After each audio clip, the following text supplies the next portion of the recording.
And आप सबનું સ્વાગત છે આપણી યુટ્યુબ ચેનલ પર મિત્રો આજે ફરીથી આપણે એક વિડીયોની શરૂઆત કરશું ચેપ્ટર નંબર 13 ન્યુક્લિયસ એના આપણે સ્વાધ્યાયના દાખલા માટેનો વિડીયો બનાવશું। તો આપ સૌ જાણો છો કે ન્યુક્લિયસ જે છે એ પરમાણુનો જ એક ભાગ છે, એટલે કે મોડર્ન ફિઝિક્સનો પાર્ટ 2 કહી શકાય એવું એક ચેપ્ટર છે। આ ચેપ્ટરના ઘણા બધા દાખલા છે, તો આપણે દાખલા માટેનો એક વિડીયો બનાવવા જઈ રહ્યા છીએ। તો આજના લેક્ચરમાં આપણે સ્વાધ્યાયના દાખલાથી શરૂઆત કરશું। તો ચાલો શરૂઆત કરીએ। સૌ પ્રથમ સ્વાધ્યાયના દાખલા નંબર 1 માં હું પ્રશ્ન વાંચું છું કે સ્વાધ્યાયનો દાખલો 1 એમાં પ્રશ્ન પૂછ્યો છે તમને કે લિથિયમના બે સ્થાયી સમસ્થાનિકો Li36 અને Li37નું પ્રમાણ જથ્થો अनुक्रमे 7.5% અને 92.5% છે તથા તેમના દળ અનુક્રમે આપેલા છે, તો લિથિયમનું પરમાણુ દળ શોધો। આવો પ્રશ્ન છે। તો ચાલો શરૂઆત કરીએ મિત્રો કે સ્વાધ્યાયનો દાખલા નંબર 1 એનો એ વિભાગ, સ્વાધ્યાયનો પહેલો દાખલો એનો એ વિભાગ। ચાલો સ્વાધ્યાયનો પહેલો દાખલો એનો એ વિભાગ। ચાલો તો ન્યુક્લિયસ ચેપ્ટર છે એના સ્વાધ્યાયના દાખલા છે ચેપ્ટર નંબર 13 ઓકે ન્યુક્લિયસ।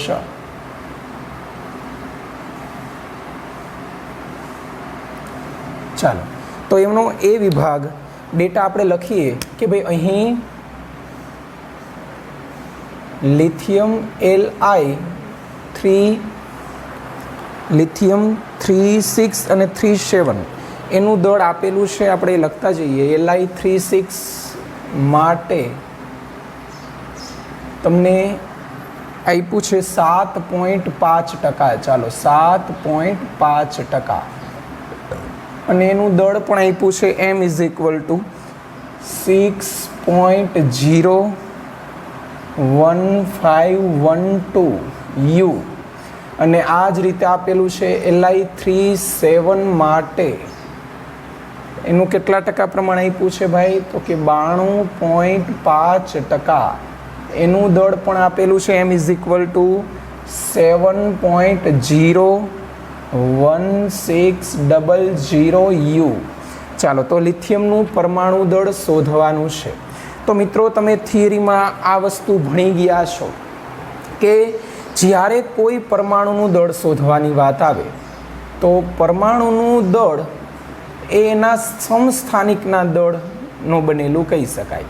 કે ભાઈ ધારો કે આને હું x1 કહી દઉં છું અને આને હું m1 કહીશ, એ જ રીતે આને x2 અને m2, તો m1 x1 plus m2 x2 ના છેદમાં ટકાવારી છે, એટલે બંનેના 100 ભાગ્યા 100 એટલે મેં કોમન 100 કરી નાખ્યા છે। તો આ તમારું સૂત્ર બની જશે। આવું સૂત્ર તમે મિત્રો 11મા ધોરણમાં દ્રવ્યમાન કેન્દ્ર જે ચેપ્ટર છે એમાં પણ દ્રવ્યમાન કેન્દ્ર શોધવાનું સૂત્ર આવું જ કંઈક ભણ્યા હતા, પણ છેદમાં કુલ દળ કેપિટલ એમ તમે લખતા। તો એવું જ અહીંયા સૂત્ર છે m1 x1, m1 એટલે 0.01512 એને ગુણ્યા x1 એટલે 7.5% પ્લસ 7.01600 x2 એટલે 92.5% અને આને ભાગ્યા 100। ચાલો આની ગણતરી તમારે જાતે કરી શકો એટલે એમ તમને આન્સર મળી જશે। એકમ ભૂલવાનો નહીં, પાછળ યુ જ એકમ બધાયનો હતો। તો આ એ વિભાગ અહીંયા આપણે ગણ્યો દાખલાનો। તો આનો આન્સર આવે છે કંઈક 6.941 U એવો આન્સર આવે છે। હવે આ જ રીતે બી વિભાગ પણ ગણી લઈએ કે ચાલો બી વિભાગમાં શું પ્રશ્ન પૂછ્યો છે, તો કે બોરોનને બે સ્થાયી સમસ્થાનિકો, ચાલો બોરોનની વાત કરી છે કે બોરોનને બે સ્થાયી સમસ્થાનિક બી વિભાગ, એમાં એક સમસ્થાનિક છે B510, ચાલો B510 અને એક આપેલો છે B511। બેના દળ અનુક્રમે આપેલા છે, આના દળને આપણે m1 કહેશું। m1 આપ્યું છે તમને 10.01294 10.01294 U અને આ જ રીતે આનું દળ આપ્યું છે M2નું 11.00931 U. ચાલો આ રીતે આપેલું છે. અને બોરોનનું પરમાણુ દળ આપ્યું છે ભાઈ કેપિટલ M સીધું બોરોનનું પરમાણુ દળ 10.811 U.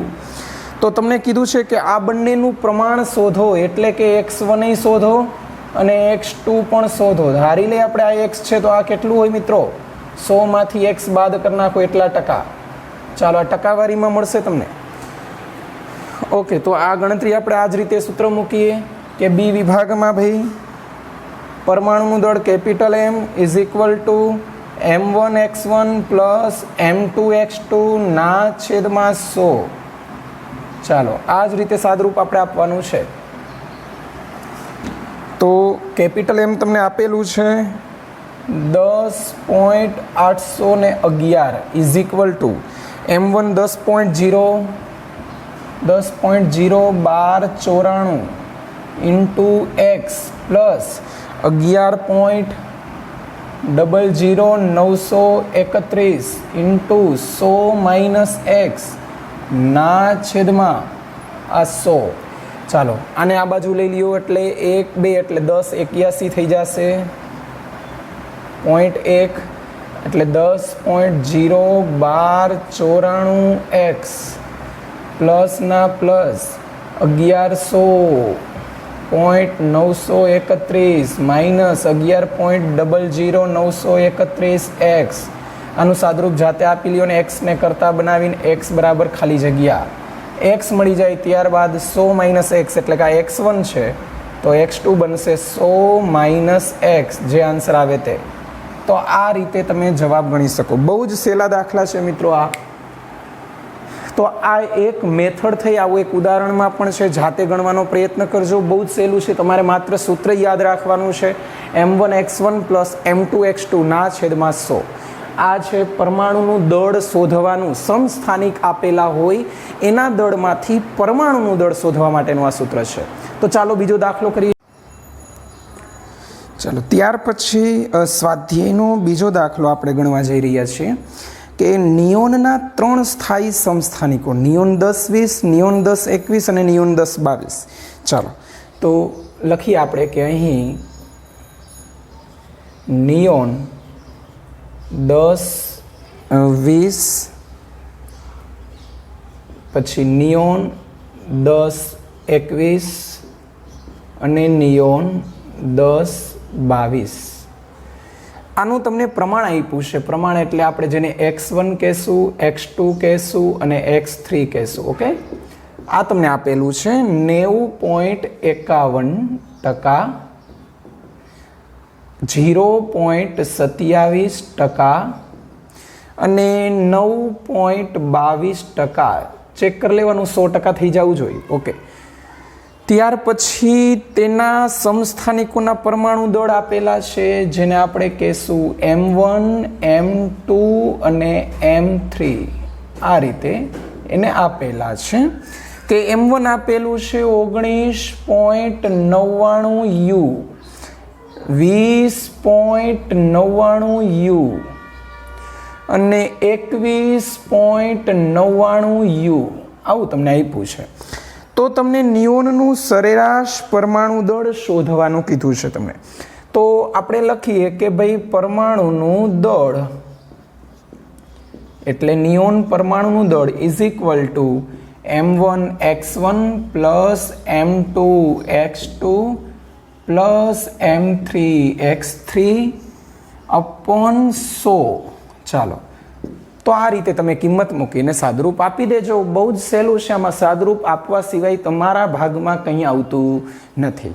સૂત્ર છે આ, એને એ જ મેથડનો દાખલો હતો. ત્યાર પછી સ્વાધ્યાયનો ત્રીજો દાખલો આપણે જોઈએ કે નાઇટ્રોજન ન્યુક્લિયસની બંધન ઉર્જા મેગા ઇવીમાં શોધો. સ્વાધ્યાયનો ત્રીજો દાખલો. ચાલો તો સ્વાધ્યાયનો ત્રીજો દાખલો ગણતરી કરીએ આપણે કે સ્વાધ્યાયનો ત્રીજો દાખલો. તમને પ્રશ્ન આપ્યો છે એ પહેલાં ડેટા લખીએ આપણે કે ભાઈ તમારે શોધવાનું છે કે નાઇટ્રોજન 714. ચાલો એટલે લખ્યું આપણે કે અહીં નાઇટ્રોજન 714 માટે બંધન ઉર્જા મેગા ઈવીમાં શોધો. તમને માસ આપેલું છે તો પહેલાં આપણે આના માટે ઝેડ ને ઈ લખી નાખીએ કે ઝેડ બરાબર 7, જે નીચે હોય એને આપણે ઝેડ કહેશું, ઉપર હોય એને આપણે એ કહેશું, અને એન બરાબર એ માઇનસ ઝેડ એટલે કે 14 - 7 = 7. ઝેડ તમને પ્રોટોનની સંખ્યા આપશે, એ છે તમને ન્યુક્લિયોનની સંખ્યા. ન્યુક્લિયોનની સંખ્યા એટલે કે જે કણનું ન્યુક્લિયસ બનેલું છે એને આપણે ન્યુક્લિયોન કહેશું. ન્યુક્લિયસ કેનું બનેલું છે? જે થિયરી પોર્શનમાં મેં ચર્ચા કરી દીધી કે પ્રોટોન અને ન્યુટ્રોનને સંયુક્ત રીતે ન્યુક્લિયોન બોલી શકાય. એટલે કે જે કણથી ન્યુક્લિયસ બનેલું છે એને આપણે ન્યુક્લિયોન કહીએ છીએ. તો તમને આ આપેલું છે. પછી માસ ઓફ આપેલું છે કે માસ ઓફ નાઇટ્રોજન 714, આનું મૂલ્ય તમને આપેલું છે 14.003007 U. ચાલો, ઓકે. તો હવે પહેલાં તમને હું સમજાવી દઉં કઈ રીતે આ દાખલો થાય. ચાલો, કે સૌથી પહેલાં તમને ખબર હોવી જોઈએ કે ભાઈ ન્યુક્લિયસની આ તમારે બંધન ઉર્જા શોધવાની છે. નાઇટ્રોજનની કોઈ પણ પરમાણુની બંધન ઉર્જા શોધવાનું તમને કહે તો બંધન ઉર્જા એટલે ઈબી, બાઇન્ડિંગ એનર્જી. તો ન્યુક્લિયસ જેનાથી જકડાયેલું હોય એટલી ઓછામાં ઓછી ઉર્જા તમે આપો તો એ ઉર્જાને તમે બંધન ઉર્જા કહો છો. તો ન્યુક્લિયસ શેનું બનેલું છે મિત્રો? તો કે પ્રોટોન અને ન્યુટ્રોનનું. આ પ્રત્યેક પ્રોટોન કે ન્યુટ્રોનને મુક્ત કરવા માટે આપવી પડતી જરૂરી લઘુત્તમ ઉર્જાને બંધન ઉર્જા કહેવાય. તો આ બંધન ઉર્જા શોધવાનું એક સૂત્ર છે, EB = કે ડેલ્ટા એમ ઇન્ટુ C². ડેલ્ટા એમનું સૂત્ર છે ZMP plus NMN minus capital M into C² ના C². Z એટલે પરમાણુ ક્રમાંક 7 ગુણ્યા માસ ઓફ પ્રોટોન 1.00787 U. આવું કદાચ આપેલું છે, જે પ્રારંભમાં જ ડેટા એને આપેલો છે એનો ઉપયોગ કરશું. તો માસ ઓફ પ્રોટોન એને કેટલું કીધું છે જોઈ લ્યો. માસ ઓફ પ્રોટોન 1.0078 પછી આપેલું છે હાઇડ્રોજનનું. ઓકે, ન્યુટ્રોનનું 1.00866.5. ચાલો 78 પછી ચાલો અહીંયા 7825 પ્લસ ન્યુટ્રોનની સંખ્યા 7 એને ગુણ્યા ન્યુટ્રોનનું દળ 1.00866 U minus capital M. Capital M = 14.00307 U. આ U અને C² ભેગા થાય, આનું તમારે સાદરૂપ આપવું પડે. આ ગુણાકાર કરી નાખજો, પ્લસ કરો, આનું સાદરૂપ આપી અને U ઇન્ટુ C² દેખાય અહીંયા મારે 931.5 મેગા ઈવી મૂકવું પડે. તો આ તમે થિયરી પોર્શનમાં એક ઉદાહરણમાં ભણી ગયા છો, એટલે આ યાદ રાખી લ્યો કે 1U into C² = 931.5 mega EV. આ તમારે લઈ લેવું. ઓકે, U એટલે તમને ખબર છે કે કોઈ પણ પરમાણુનું દળ શોધવા માટેનો એટોમિક માસ યુનિટ છે, અને C એટલે શૂન્યાવકાશમાં પ્રકાશનો વેગ છે. તો આ જે છે એનું મૂલ્ય સંયુક્ત રીતે આપણે દાખલામાં સીધું વાપરવું, 931 મેગા ઈવી. તો આ તમારો દાખલો થયો સ્વાધ્યાયનો ત્રીજો દાખલો. ઓકે, તો આટલું તમારે યાદ રાખવાનું છે. ચાલો, સ્વાધ્યાયનો ચોથો દાખલો. આપણને એવો ડેટા આપેલો છે કે Fe 2656 અને બિસ્મથ 83 209 આ બે તમને તત્વ આપેલા છે, અને તમારો પ્રશ્ન છે કે આ બંને માટે ન્યુક્લિયસની બંધન ઉર્જા શોધો. એટલે પ્રશ્ન હું ફરીથી વાંચું છું કે નીચેની વિગતો પરથી Fe અને બિસ્મથ ન્યુક્લિયસની બંધન ઉર્જા મેગા ઈવી એકમમાં મેળવો. તો ડેટા મેં લખી નાખ્યો છે Fe 2656 એટલે Z તમારી પાસે 26 છે, એ તમારી પાસે 56 છે. ન્યુટ્રોનની સંખ્યા શોધવા માટે A - Z સૂત્ર વાપર્યું, 56 - 26 એટલે 30. આ જ રીતે બિસ્મથ માટે Z 83, એ 209 અને 209 માંથી 83 બાદ કરો એટલે N ની સંખ્યા મળે. તથા બંને પરમાણુનું દળ આપેલું છે Feનું અને બિસ્મથનું U, એટલે કે એટોમિક માસ યુનિટમાં તમને આપેલું છે. તો હવે પ્રશ્ન આપણે બે માટે શોધવાનો છે કે Fe માટે પહેલા શોધી લઈ. ચાલો તો ગણતરી કરીએ કે Fe 2656 માટે ચાલો EB નું સૂત્ર મૂક્યું, EB is equal to delta M into c square. Delta M નું સૂત્ર મૂક્યું ZMP plus NMN minus capital M into c સ્ક્વેરના સી સ્ક્વેર. ચાલો Fe 2656 માટે Z is equal to 26, mass of proton is equal to 1.007825 U plus N એટલે ન્યુટ્રોનની સંખ્યા 30 into Mn 1.008665. ચાલો ready. તો આ તમને NMN minus capital M Fe નું 55.934939. ચાલો U બધાયમાંથી U કોમન કાઢીને પાછળ સી સ્ક્વેરના સી સ્ક્વેર. આનું સાદરૂપ તો મિત્રો તમારે જ આપવાનું છે. U ઇન્ટુ સી સ્ક્વેર દેખાય, અહીંયા કિંમત મૂકી દેવાની 931.5 મેગા EV. ચાલો તો તમને આ આન્સર સીધો મેગા EVના ક્રમનો મળશે. આ EB મળ્યું તમને મિત્રો. હવે જો તમને એવો પ્રશ્ન પણ આગળ વધારીને પૂછે કે આ ન્યુક્લિયસમાં કોઈ એક ન્યુક્લિયોનને બહાર કાઢવા માટે જરૂરી ઉર્જા શોધો, એટલે એને કહેવાય ન્યુક્લિયોન દીઠ બંધન ઉર્જા. તો ન્યુક્લિયોન દીઠ બંધન ઉર્જા શોધવાનું કહીએ તો કુલ ન્યુક્લિયોન આટલી, તો એક ન્યુક્લિયોને કેટલી, એટલે કે ન્યુક્લિયોન દીઠ બંધન ઉર્જા શોધવાનું કહીએ તો ન્યુક્લિયોન દીઠ બંધન ઉર્જા, એના માટેનું સૂત્ર છે EBN ઇઝ ઇક્વલ ટુ EBના છેદમાં કુલ ન્યુક્લિયોનની સંખ્યાને એ કહેવાય. તો એ તમારી પાસે છે 56. આને 56 વડે ભાંગી નાખો તો તમને સીધો એકમ મળશે મેગા EV પ્રતિ ન્યુક્લિયોન. ચાલો રેડી. તો આ રીતનું પણ પૂછી શકે. તો મેં તમને Fe 2656 માટે મેળવી દીધું. આ જ રીતે તમને બિસ્મથ 83209 માટે પણ કીધું છે. તો આ જ રીતે, એટલે આપણે ખોટો ટાઈમ બગાડશું નહીં. મેથડ આ જ છે, માત્ર ડેટા ચેન્જ થશે એટલે ડેટાને આધારે તમે દાખલો ગણી શકો. ઓકે, તો આમાં કોઈ ડાઉટ રહેવો જોઈએ નહીં. ચાલો ત્યાર પછીનો દાખલો આપણે સ્વાધ્યાયનો 5મો દાખલો ગણશું. 5મો દાખલો, એક આપેલ સિક્કાનું દળ 3 ગ્રામ છે. સિક્કો કોપર 2963 પરમાણુનો બનેલો છે એવી કલ્પના કરવાની છે. 3 ગ્રામ દળ ધરાવતો એક કોપરનો સિક્કો છે. એમાં રહેલા બધા ન્યુટ્રોન અને પ્રોટોનને એકબીજાથી અલગ કરવા માટે જરૂરી ન્યુક્લિયર ઉર્જાની ગણતરી કરો. ચાલો આવો પ્રશ્ન છે. એટલે એમાં જેટલા ન્યુટ્રોન અને પ્રોટોન છે એ બધાને દૂર કરવા છે તો કેટલી ઉર્જાની જરૂર પડે, આ પ્રશ્ન તમારો છે. 3 ગ્રામ દળ ધરાવતો સિક્કો છે. સ્વાધ્યાયનો દાખલા નંબર 5નો જ આપણે ડેટા લખેલો છે. 3 ગ્રામ દળ ધરાવતો સિક્કો છે.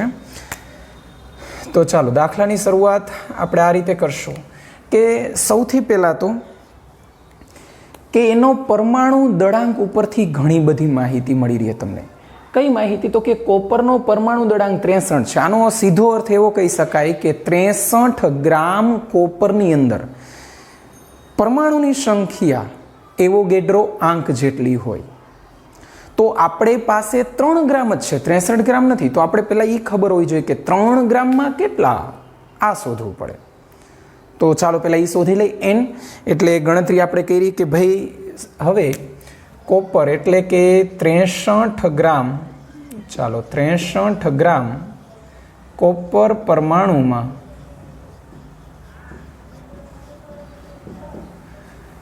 ચાલો સંખ્યા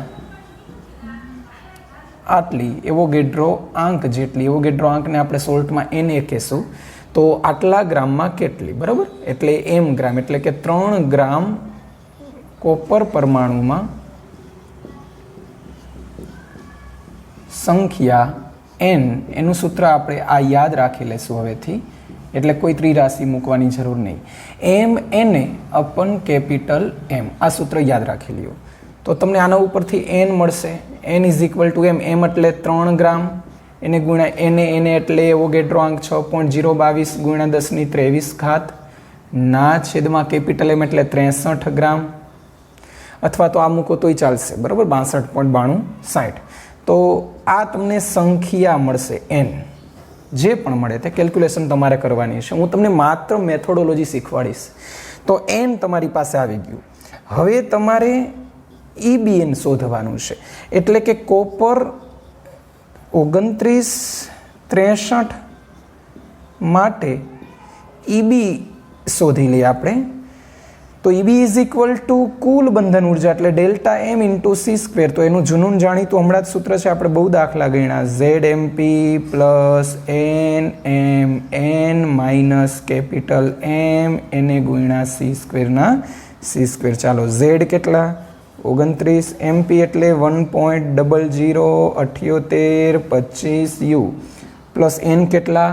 n ની ગણતરી 63 માઇનસ 29 એટલે 34 ગુણ્યા mn 1.008665 u minus capital M 62 આ જ લેવાનું આ વખતે, 63 નહીં ચાલે, કરો બરોબર, કેમ કે u ના સ્વરૂપમાં તમારે શોધવાનું છે. 62.9296 આ u ઇન્ટુ c². ચાલો, આનું સાદરૂપ આપીને તમારે એને ગુણ્યા, તમને યાદ છે જ કે 931.5 આટલા મેગા EB મળે. આ તમને EB મળી ગયું. તો EB એટલે કોપરની ખરેખર બંધન ઉર્જા, પણ 3 ગ્રામ કોપરમાં પરમાણુની સંખ્યા આટલી છે, તો એને ગુણ્યા કુલ શોધવા માટે, એટલે કે આપેલ સિક્કા માટે બંધન ઉર્જા એટલે EB dash is equal two n ગુણ્યા EB. ચાલો, n એટલે અહીંયા સંખ્યા જે મળે એને ગુણ્યા EB એટલે આટલા મેગા EB. ચાલો, આ તમારો આન્સર રહેશે. તો ચેક કરી લ્યો, ગણતરી તમારી જાતે ગણવાની છે. મેં જ્યાં બોક્સ રાખ્યા છે ગણતરી કેલ્ક્યુલેશન કરીને કિંમત મૂકજો, ત્યારે આન્સર આવશે. ઓકે, ચાલો, આ મેગા EBના ક્રમની મેળી. હવે આને જૂલમાં તમારે ફેરવું હોય તો તમને ખબર છે કે મેગા એટલે 10⁶ ઘાત, અને EBમાંથી જૂલમાં કરવું હોય તો 1.6 ગુણ્યા 10⁻19 ઘાત જૂલ મળે. ઓકે, તો આ રીતે તમે કેલ્ક્યુલેશન કરી શકો. તો આ દાખલામાં બરાબર ધ્યાન આપજો. IMP દાખલો ગણી શકાય, કારણ કે અત્યાર સુધી જે દાખલા આવ્યા હતા એ નોર્મલ કેલ્ક્યુલેશનવાળા હતા. આમાં તમને 3 ગ્રામ આપ્યું, ગમે તેટલા ગ્રામ મિત્રો આપે, તમારે સીધું સૂત્ર આ યાદ રાખવાનું કે ભાઈ m ઇન્ટુ સંખ્યા શોધવાનું સૂત્ર. m એટલે આપેલું દળ, એને ગુણ્યા એવોગેડ્રો આંક છેદમાં પરમાણુનું દળ, એટલે Na અપન કેપિટલ M, એટલે n શોધી લીધું. પછી મેં સીધું કેલ્ક્યુલેશન કર્યું કે ભાઈ EB એટલે કુલ, બરાબર. તો આપેલા પરમાણુ, આપેલા કોપર માટે આ EB છે, પણ 63 ગ્રામ હોત તો આ જવાબ આવે. તમને 63 ગ્રામમાં કેટલા પરમાણુની સંખ્યા એવોગેડ્રો આંક જેટલી તમને ખબર છે, તો n એ કેટલા, એટલે મેં સીધું સૂત્ર મૂક્યું કે આપેલ સિક્કા માટે બંધન ઉર્જા n ઇન્ટુ આ જે EB મળે તે. તો આ રીતની ગણતરી છે, બરાબર ધ્યાન આપીને ગણતરી કરી લ્યો.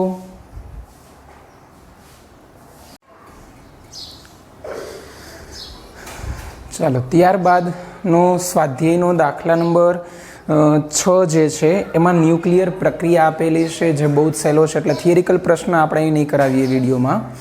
તો હવે સ્વાધ્યાયનો 7મો દાખલો, જે એક્ટિવિટી, અર્ધાયુષ્ય સમય, સરેરાશ જીવનકાળ, એના રિલેટેડ દાખલા હવે આવશે.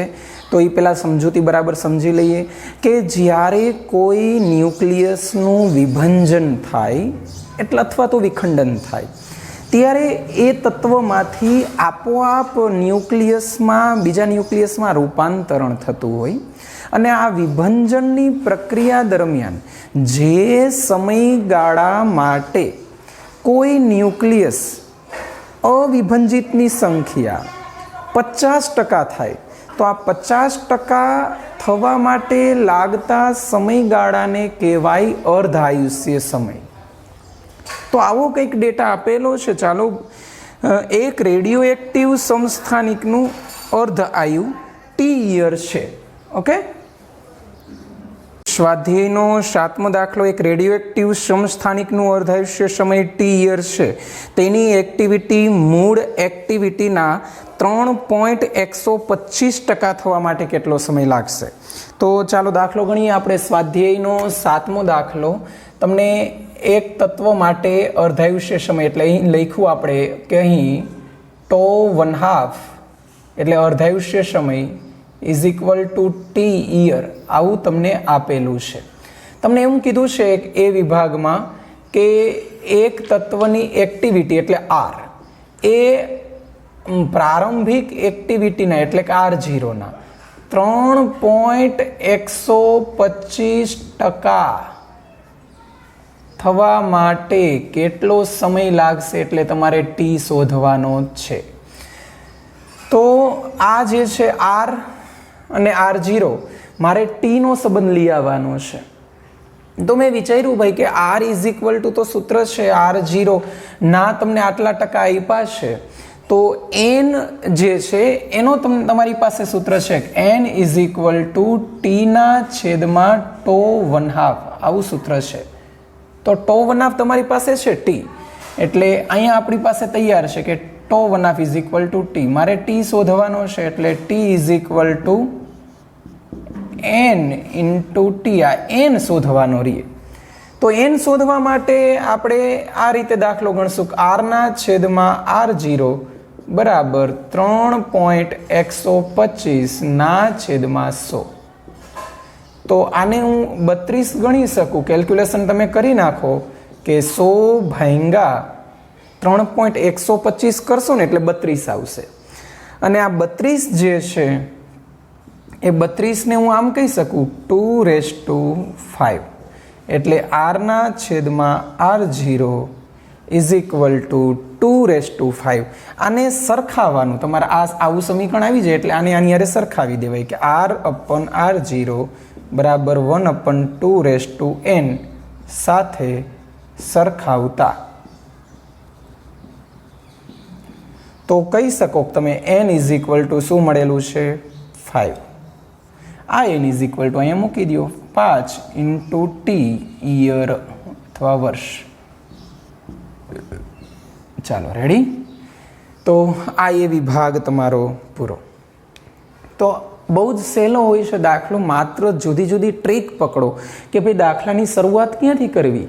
તો તમારી પાસે ટી અને ટો વચ્ચેનો સંબંધ તો આ જ સૂત્ર છે એટલે ફરજિયાત મારે એન પાસે પહોંચવું જ પડે. એટલે n મેં શોધી લીધો. n શોધવા માટે મેં ગણતરી કરી કે ભાઈ 100 ભાંગ્યા 3.125 એટલે 32 છે અને 2/5 કહી શકું અને 2/n બરાબર 5 તમને મળી ગયું. ઓકે, હવે ત્યાર પછી બી વિભાગમાં એને કીધું કે આવો નવો દાખલો પણ 1% થવા માટે કેટલો સમય લાગશે. 1% થવા માટે તો 1% થવા માટે લાગતા સમયગાળો શોધવાનો છે.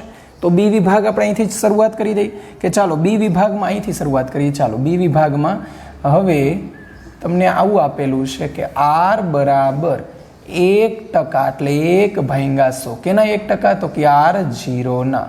ઓકે, તો R0 ના 1% કીધા. હવે R બરાબર સૂત્ર છે મિત્રો કે R is equal to R0 e λ into t. અહીંયા R0 ના R0, અહીંયા 100 ના 100. આ હું આ રીતે નહીં ગણી શકું કારણ કે આમાં 100 જે છે એનું કોઈ 2ની કોઈ ઘાત નથી મળી શકે એવું. ઓકે, એટલે હું આ રીતે દાખલો ગણીશ. R0 કેન્સલ, આ e છે ને છેદમાં જવા દો એટલે e પ્લસ લેમડા ટી થઈ જાય. આ 1/100 થઈ જાય. Therefore 100 is equal two e lambda T. Okay, તો હવે મારે e કાઢવું છે તો સામેનું પદ છે એ ln થઈ જાય એટલે ln 100 is equal two lambda into T. હવે લેમડાનું સૂત્ર છે લેમડા ઇઝ ઇક્વલ ટુ 0.693 અપન ટો 1/2 અહીંયા ઇન્ટુ ટીના ટી.